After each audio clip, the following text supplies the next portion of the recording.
Before borders, there were names. Names that sang, names that remembered. Long before the colonial ink dried on European maps. Before straight lines sliced through rainforests, deserts, and rivers. Before Africa became a patchwork of renamed states. This land already knew itself. It was not nameless. It was not waiting to be defined. Every valley, every river, every mountain had a name, whispered by ancestors, chanted by griots, and spoken in ceremonies under open skies. Modern African countries as we know them today are largely the result of colonial decisions made in boardrooms and palaces far from the continent. These names, Nigeria, Sudan, Cameroon, Malawi, were imposed without consent, often bearing no connection to the people or the land. They are relics of European empires, designed to serve maps, not memory. But beneath those names, older ones remain, some hidden, some still spoken, all alive in the soil, the spirit, and the stories. To explore Africa's original names is not just a history lesson, it is an act of remembrance. Because in African traditions, a name is not just a label, it is a technology. It is a vibration that carries purpose, ancestry, geography, and cosmology. To name a thing is to awaken it. To rename a land is to rewrite its destiny. When Europe renamed Africa, it didn't just reorganize territory. It disrupted spirit lines, silenced ancestral frequencies, and attempted to erase the identities of millions. But Africa remembers. In this documentary, we trace the ancient names of today's African nations. Names given by kings and queens, by elders and oracles, by the people who lived on this land long before the world changed. We will uncover the meanings hidden behind familiar borders and rediscover what these lands called themselves before anyone else did. This is not just a journey through cartography. It is a journey through memory, spirit, and resistance. Because to speak a name is to summon its truth. And the truth is this: Africa was never nameless. Africa was always speaking. We just have to learn how to listen again. In North Africa, the land spoke in the language of the sun, the river, and the ancestors. Long before colonial powers redrew these regions with foreign words, this part of the continent was home to some of the oldest civilizations known to humankind. The names carried by these lands were not random. They were sacred, symbolic, and deeply woven into the cosmologies of the people who lived there. These were not colonies waiting to be created. They were civilizations that had already risen, fallen, and left their spiritual imprint on the earth. Egypt was never originally called Egypt. The people who lived along the banks of the Nile knew their home as Kemet, the Black Land. Not black as in skin, but in reference to the fertile soil left behind by the river's annual floods. It was a name of life and rebirth, of balance between creation and chaos. Another name, Tameri, meant the beloved land, reflecting not just physical attachment, but sacred guardianship. The Nile was not simply a river, it was a celestial mirror, and Kemet was its earthly counterpart, a land of divine alignment, cosmic architecture, and sacred kingship. South of Kemet, in what is now modern-day Sudan, thrived the ancient civilizations of Kush, Nubia, and Tasseti. Kush was a mighty kingdom that produced the Black Pharaohs of Egypt's 25th dynasty. Its people were master builders, iron workers, and spiritual leaders. Tasseti, the land of the bow, was among the earliest known organized states in the Nile Valley, famed for its archers and its queens. Nubia was not a footnote to Egypt. It was its twin flame, its spiritual and military rival. The people of this region carved pyramids in stone and ruled with power and poise, long before foreign invasion would reduce their legacy to fragments. To the west, the land we now call Libya was once home to the Chehenu and Lebu peoples. desert dwellers described in ancient Egyptian texts. They were nomads, but not ruthless. They followed the rhythms of the land, the stars, and the seasons. These were the original people of the Sahara, spiritual travelers between realms. Their names evoke a time before the desert was a barrier, when it was a sea of knowledge and movement. Tunisia's ancient name lives on in the memory of Kot Hadasht, known to the Greeks and Romans as Carthage. Founded by Phoenician settlers, this new city became a maritime powerhouse. But Kot Hadasht wasn't merely a trade port, it was a beacon of rebirth, the spiritual offspring of Tyre. Rising along the Mediterranean to rival even Rome, its name was a declaration of beginning again, of cyclical resurgence, a flame rising from ashes. And then there is Mauritania, the land that stretched across modern-day Morocco and Algeria. Here lived the Amazigh or Berber peoples, the free people. The territories were never kingdoms in the European sense, but confederations of tribes connected by language, landscape, and law. The names of these lands spoke of freedom, autonomy, and sacred relationships with mountain ranges and desert winds. They were the guardians of the Atlas Mountains, the children of the sands, and the stewards of timeless trade routes. In North Africa, names were not drawn in ink. They were carved in stone, whispered in the wind, and sung in temples. Each name was a mirror of belief in resurrection, in freedom, in divine harmony. These were not just nations. They were cosmologies with borders made of myth, memory, and meaning. In West Africa, the names of the land beat like drums, deep, layered, rhythmic. They rose from the mouths of griots and the prayers of queens, from riverbanks and forest groves. Each name in this region carried more than identity, it carried inheritance. Names were not just descriptions of place, they were titles of power, echoes of the ancestors, and markers of rhythm of life, governance, trade, and song. The names of West Africa were forged in the fire of kingship and carried on the backs of caravans and calabashes alike. What we now call Ghana was once known as Ouagadougou, the heart of one of the oldest and most formidable empires in West African history. The word Ghana itself was not the name of the land, but the title of its ruler. The Ghana, meaning warrior king. Ouagadougou was a realm of gold, of kings seated on thrones guarded by dogs adorned in gold collars, of wealth that amazed even the far-traveling scholars of North Africa. This was a place where names were both political and spiritual. To call a man Ghana was to acknowledge his divine right to command, to guard the sacred trade, and to protect the lineage of the Soninke people. South of Ouagadougou rose Manden, the true name behind what the world would come to call the Mali Empire. Manden means land of the people, and it became the spiritual and political heart of the Mande-speaking world. This was more than a kingdom. It was a civilization of scholars, poets, and architects. From Manden came Mali, and from Mali came Mansa Musa, whose name still resonates with tales of pilgrimage and gold that disrupted economies across continents. But beneath the empire, Manden was first a land of kinship, a place where identity was drawn from communal belonging, not colonial lines. To the west, the country now known as Senegal was once part of a maritime continuum of meaning.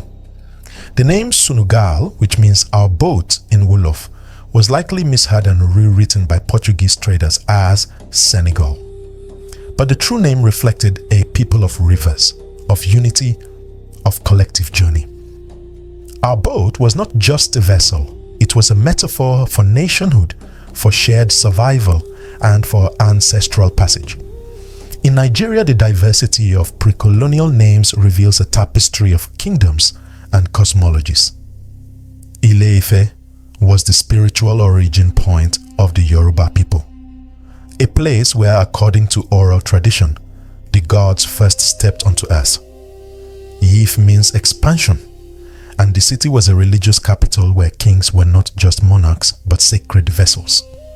The Benin Kingdom, with its master bronze casting and urban planning, was a civilization so advanced that Portuguese sailors were stunned by its order and beauty. In the southeast, Igboland was a federation of village republics bound by kinship and spirit. Later, in a moment of resistance and reclamation, the name Biafra emerged, a reference to deep waters and the bite of Biafra, tied to indigenous ideas of origin, unity, and struggle. To the west of Nigeria lies the modern Republic of Benin, once home to the mighty kingdom of Dahomey. The name Dahomey comes from the Fon language, often translated as on the Bailey of Dan, a reference to a foundational legend involving a warrior king and a sacred serpent. This was more than mere geography. It was cosmology. The name invoked divine protection, wisdom, and the eternal cycle of life, all embodied in the serpent, a symbol of continuity and transformation. Further north lies Burkina Faso, a country once labeled Upper Volta by colonial powers, named after the rivers it intersected. But in 1984, it reclaimed a name in its own languages, Burkina Faso, a combination of Moure and Dioula, meaning land of upright people. This was not just a renaming, it was a spiritual correction, a return to a name that reflected dignity, moral clarity, and sovereignty. In the coastal lands of Sierra Leone, Guinea, and Liberia, ancient identities were defined by peoples like Detemne, Susu, Mende, and Kru. These were not artificial constructs but ethno-linguistic civilizations with the deep knowledge of the sea, music, and resistance. Their names may not have been etched into global maps, but they lived in oral epics, dance rituals, and ancestral forests, places where history was danced and drummed, not written. West Africa's names were born of royalty, rivers, and rhythm. They encoded social contracts, sacred geography, and the pulse of generations. And though many were replaced by foreign tongues, the original names still whisper beneath the soil, waiting to be heard, sung, and remembered again. Central Africa, often overlooked in the broader narrative of ancient African civilizations, was in truth the continent's spiritual core, a place where mountains met rivers, and where sacred kingship was the guiding principle of governance. Here, names were more than titles. They were blueprints of cosmic order, anchoring entire societies to ancestral frequencies and divine law. This was not just geographic centrality, it was spiritual centrality, a region organized not merely by power, but by purpose. What we now call the Democratic Republic of Congo was once part of a vast and unified cosmological vision known as Congo Dia Ntotila, the Kingdom of God, or Kingdom of the Unified Spirit. This was not an abstract phrase. For the Bakongo people, this name reflected a lived reality where kings ruled as mediators between the visible and invisible worlds. The concept of Dikenga, a spiritual cosmogram, organized time, seasons, life, and death into a sacred cycle, with the king at its center. The land itself was not just territory, but a living altar. Congo's Dia Ntotila extended well beyond current borders, uniting peoples through ritual, language, and sacred memory. Across the river, in the land now known as the Republic of Congo, the same kingdom thrived, commonly referred to by historians as the Congo Kingdom. The Bakongo people, the custodians of this civilization, had an intricate system of spiritual governance. Their capital in Banza, Congo, was a holy city, built not just for trade or administration, but for initiation and alignment with divine will. Every village and province had a spiritual function, and every ruler was expected to undergo rigorous rites that aligned him with ancestral law. This was not a dictatorship of power, it was a stewardship of cosmology. Southward, in present-day Angola, two of the most resilient and spiritually empowered kingdoms emerged, Ndongo and Matamba.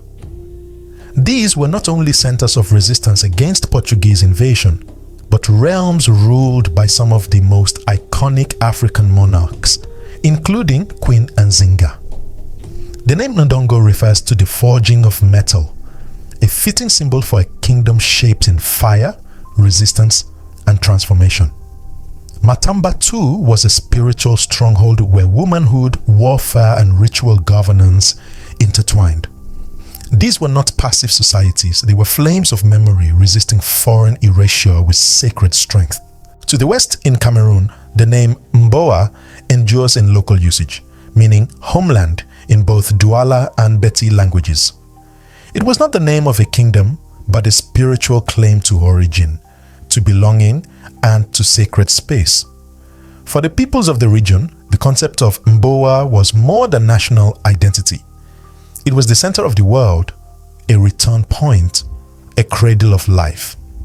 In songs, proverbs, and ancestral rites, Mboa continues to signify the unbreakable bond between people and place. Further inland, across Chad and the Central African Republic, rose the ancient kingdoms of Kanem-Bornu and the Mandara mountain states. These were Islamic African empires with dynasties that stretched over 1,000 years, linking desert traders with forest dwellers and kings with sages. Kanem-Bornu was more than a trade hub. It was a center of Islamic scholarship and political sophistication, where rulers were guardians of both Quranic knowledge and ancestral tradition. The Mandara Mountains, meanwhile, sheltered smaller polities rooted in oral law, mountain worship, and initiation rituals passed through generations. This central region of Africa was never peripheral. It was the sacred spine of the continent, a place where land, law, and lineage met. Its names speak of unity, of divine kingship, and of fire-forged resilience. In every mountain, river, and ritual, Central Africa remembered what the world would one day forget: that leadership without spirit is hollow, and land without a name is silence. Here, names were shields, and the people who bore them walked in the footsteps of gods. East Africa rises with the sun.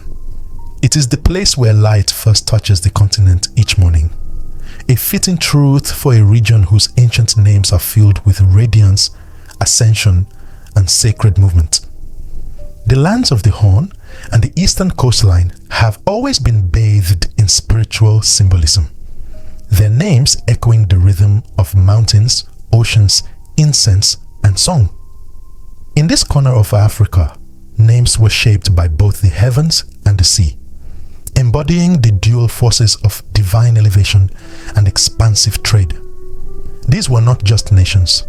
They were thresholds between the physical and the eternal. At the spiritual and political heart of the region stands Ethiopia, whose ancient names, Abyssinia, Habesha, and Kush, tell a story of divine resilience. Habesha refers to the ethnic and cultural identity that stretches back thousands of years, while Abyssinia was the external name used by foreign powers for centuries. But in the Bible and other ancient texts, Ethiopia is referred to as Kush, a land of black kings, wisdom, and divine favor. This was the land of the anointed, where Christianity took root long before it did in most of Europe, where emperors claimed descent from King Solomon, and where stone churches were carved directly into sacred earth. Ethiopia was not just an empire, it was a theological argument in motion, that African civilization could be both ancient and everlasting, spiritual and sovereign. To the north, Eritrea was known as Medri Bahari, meaning land of the sea in Tigrinya. This name reflected not only its geography but its identity, a people of the highlands and the coast, of terraced mountains and deep harbors. Medri Bahari was a kingdom in its own right before colonial intervention, and its name resonated with the rhythm of waves and the power of maritime sovereignty. The Red Sea was not a boundary, It was a lifeline, connecting Eritrea to Arabia to trade and to the sacred currents of time. East of there, Somalia holds perhaps one of the most legendary names in African antiquity, the land of Punt. Known in Egyptian texts as a land of incense, gold, exotic animals, and spiritual abundance, Punt was a revered trading partner of the pharaohs.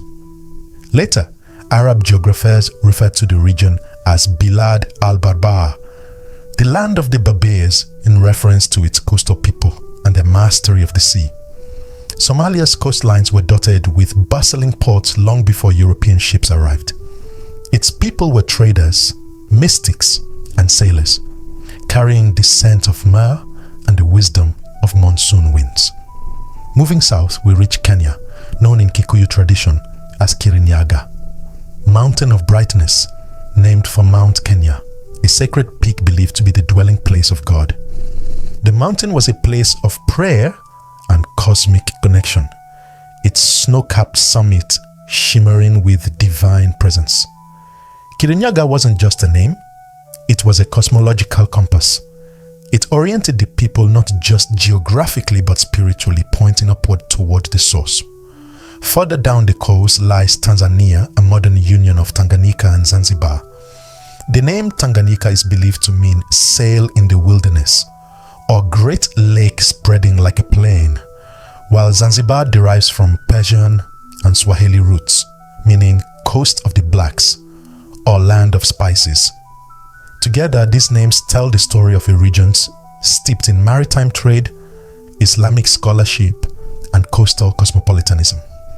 Dhow sails cut through the Indian Ocean like pages of scripture, carrying Swahili, Arabic, Persian, and African ideas across oceans. Inland lies Uganda, home to pre-colonial kingdoms like Buganda, Bunyoro, and Toro. These were not tribal villages but well-organized monarchies ruled by Kabakas and Omukamas, complete with royal courts, music traditions, and diplomatic systems. Buganda especially was known for its powerful navy on Lake Victoria and for its deep reverence for drum culture, where drums did not just signal, they spoke. Every kingdom had its own beat, and every beat carried memory. East Africa's names shimmer with meaning. They speak of mountains that touch the heavens, of coastlines kissed by moonlight, of kingdoms ruled by rhythm, and of spirits carried on trade winds. These names are not relics. They are keys to a time when Africa knew itself by light, by water, and by sacred purpose. In southern Africa, the land is marked by stone, not just as geology, but as testimony. These are lands where cities were built not only to shelter people, but to honor ancestors, the earth, and the divine. The names of southern Africa carry weight. They speak of legacy, of cattle and kingship, of sacred architecture, and spiritual sovereignty.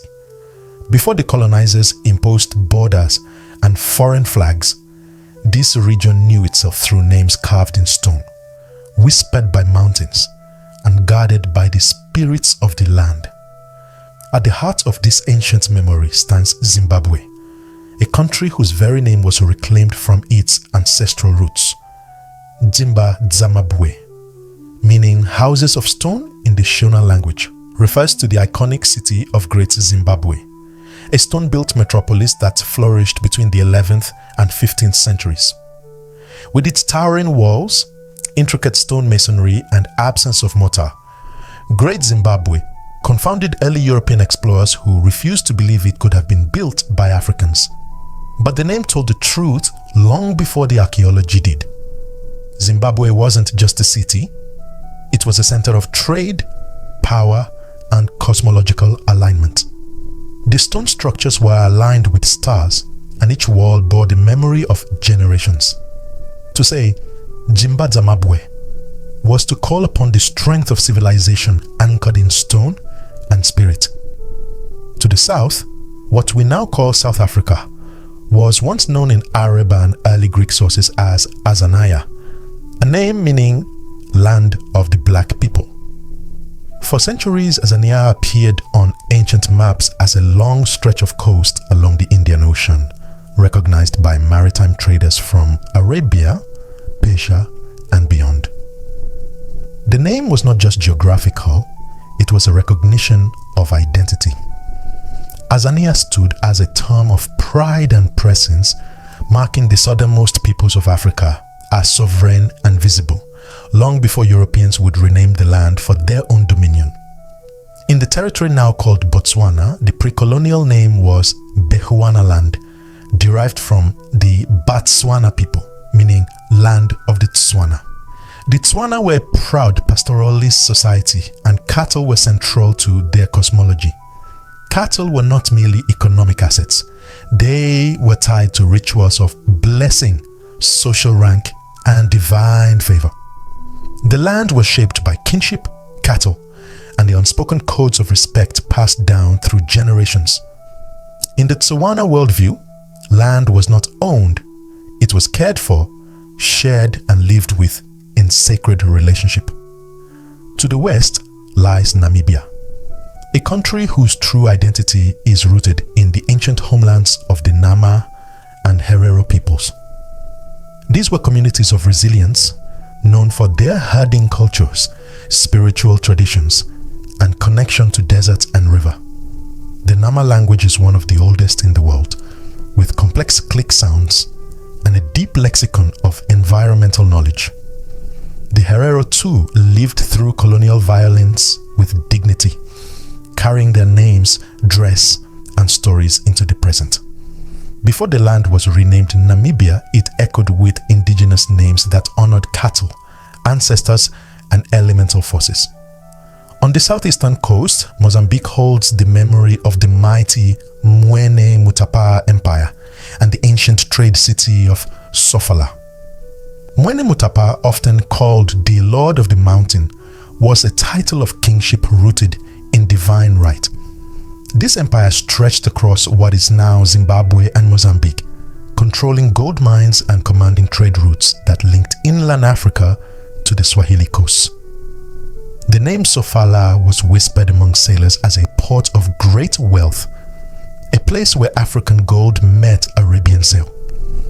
These were lands not of scarcity, but of abundance, governed by spiritual kings whose power came from mountain thrones.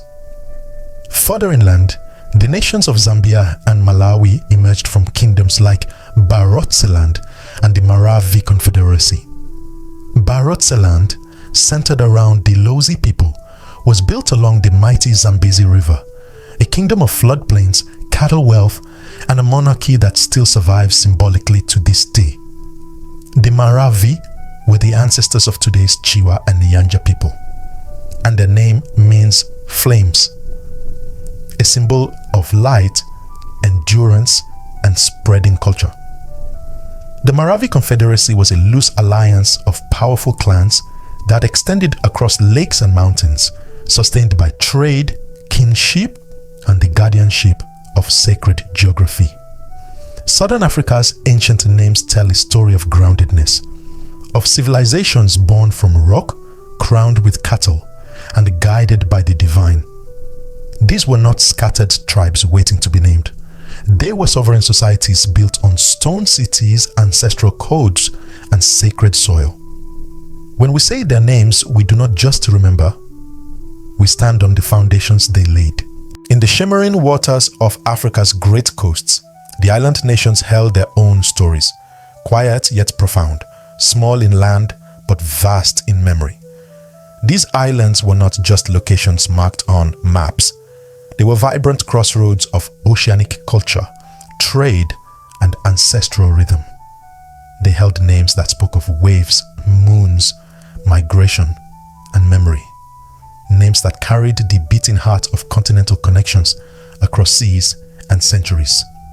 Take, for instance, long before colonial flags fluttered overhead, this island was known to its people as Madagascar, land of the Malagasy.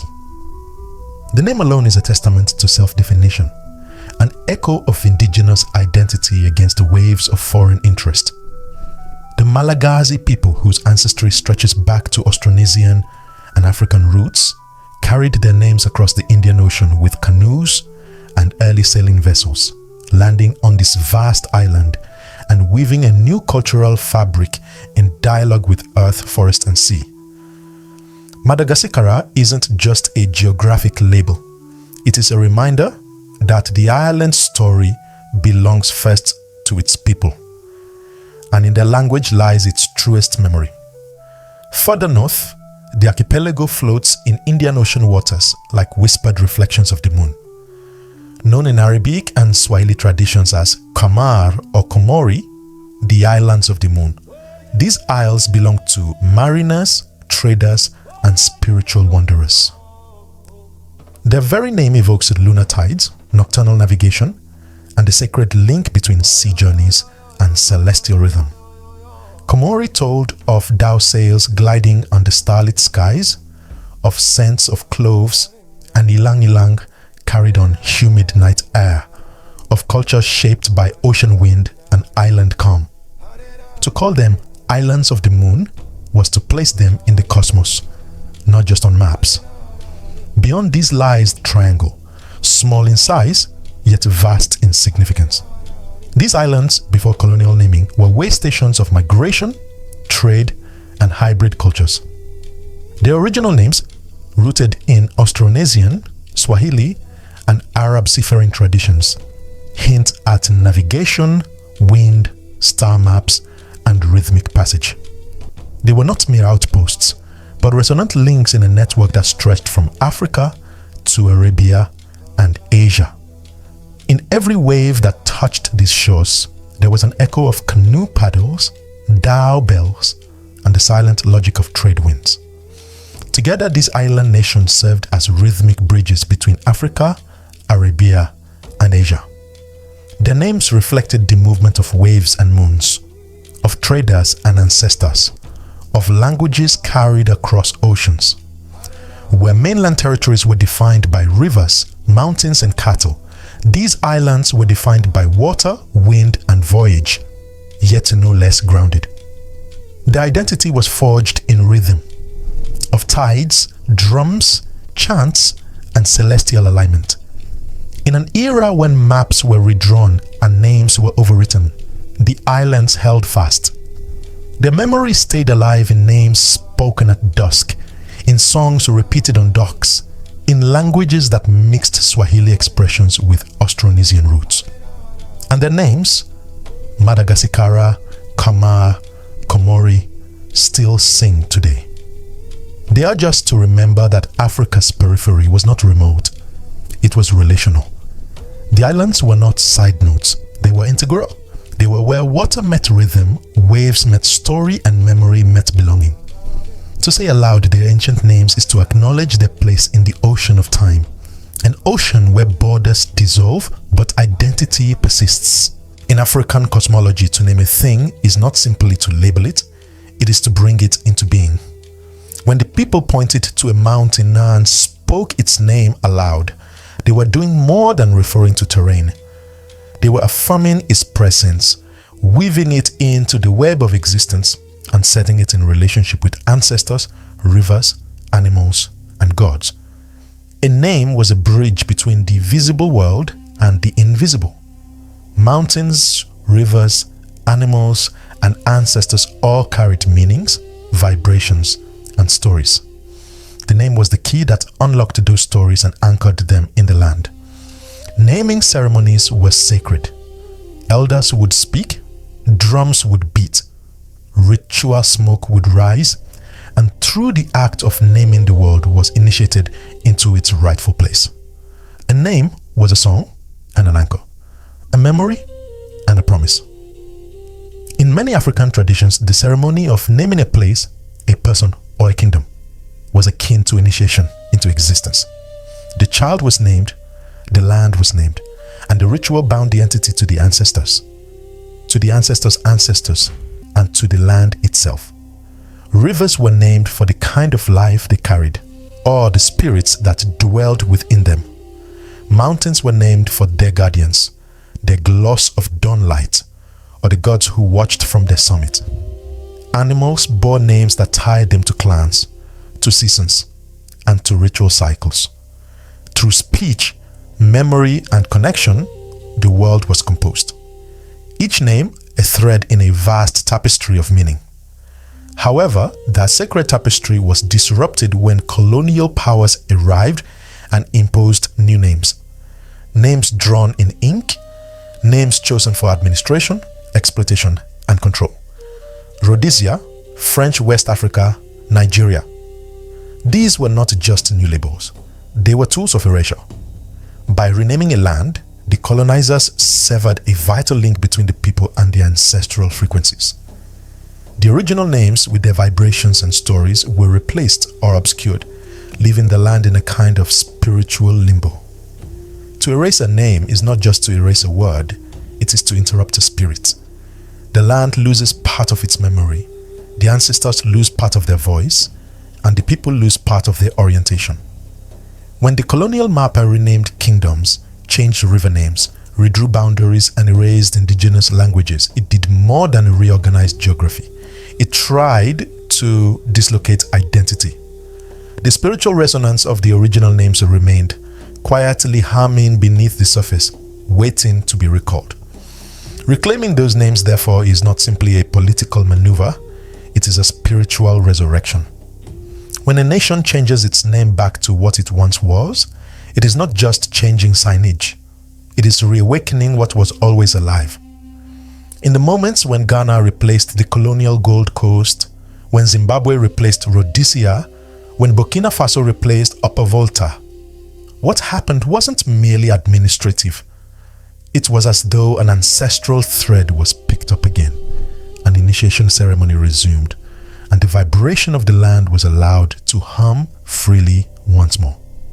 To speak the original name of a place, to know that its name predates the colonizer's pen, is to stand in the service of memory. It is to let the ancestors breathe, to let the land speak, and to let the rhythm of the original peoples reclaim its place. In this sense, naming becomes a revolution of spirit. A nation that knows its ancient name remembers its origins. A people who call their land by what it once was reconnect to the stream of time. A continent whose names were changed but whose hearts still speak returns to its voice. For in African cosmology, to name is to create, and when we reclaim those names, we are resurrecting not just words but entire worlds. When a country sheds a name imposed by colonial power and selects one rooted in its own land, language, and history, something profound happens. A reversal of erasure, a signal that the ancestors are speaking again. Consider the land formerly known as Rhodesia, a name that echoed the ambitions of a colonizer rather than the memory of the people. In 1980, it became Zimbabwe, a name drawn from the Shona words Zimbe Zamabwe, meaning houses of stone, invoking the ancient city of Great Zimbabwe as a symbol of power, permanence, and self-definition. This change was more than symbolic. It was a reclamation of identity, a way for a nation to rewrite its story on its own terms. Likewise, the country once known as Dahomey, a name tied to a colonial past and a narrow ethnic history, changed its name in 1975 to Benin. The new name reached further back, reached wider, and allowed for a national identity that embraced diversity and history rather than division. The change from Dahomey to Benin was not just administrative, it was a gesture of inclusion, of opening the narrative to all the people and anchoring it in a broader memory of past kingdoms and trade networks.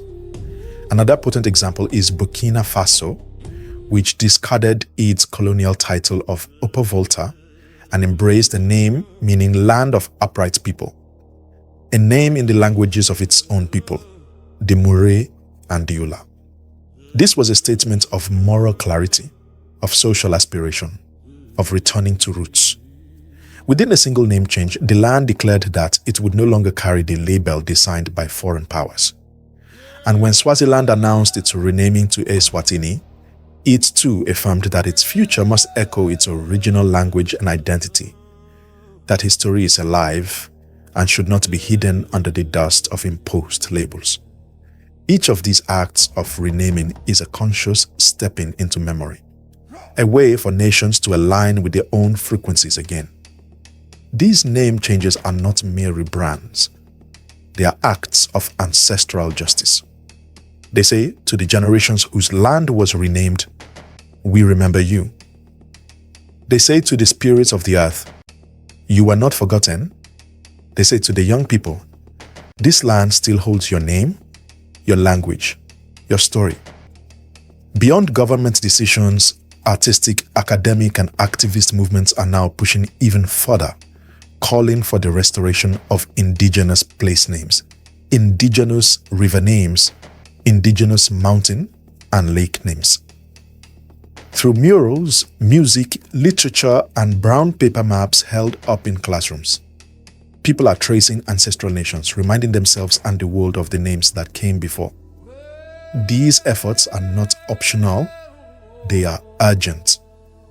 Because when a name returns, a connection returns, a memory returns, a people return to themselves. For a continent whose names were overwritten, to reclaim those names is to resurrect a vibration. It is to restore a web of meaning where land once carried its own voice and now speaks it again. When you call a land by its true name, the ancestors answer.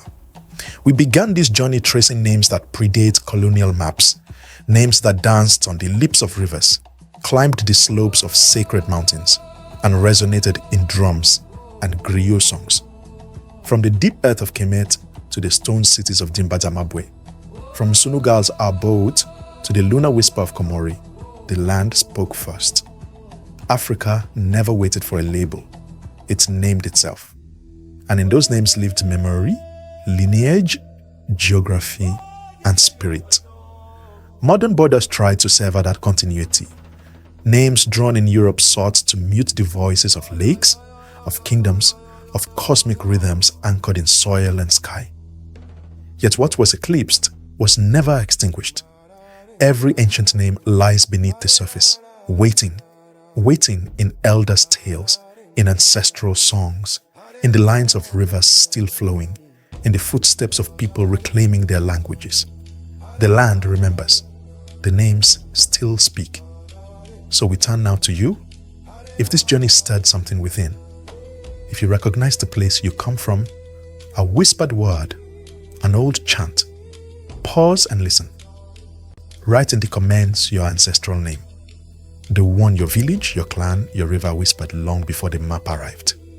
Share this with someone whose name has been silent, whose country's memory has been masked by new words. Every like and every share becomes a drumbeat, echoing in the vast memory field of the continent. It asks, will we remember? Will we restore? Because this is not just a video. It is an invitation to memory, to healing, to reclamation. When you speak the old name of the land, you are not simply reciting a word. You are giving breath to ancestors, to their covenant with earth, and to the futures they promised. You are restoring a map of memory that cannot be erased by borders or empires. Let the names rise. Let the continents remember themselves. Let African lands answer their true names again. They have been waiting. And now, we listen.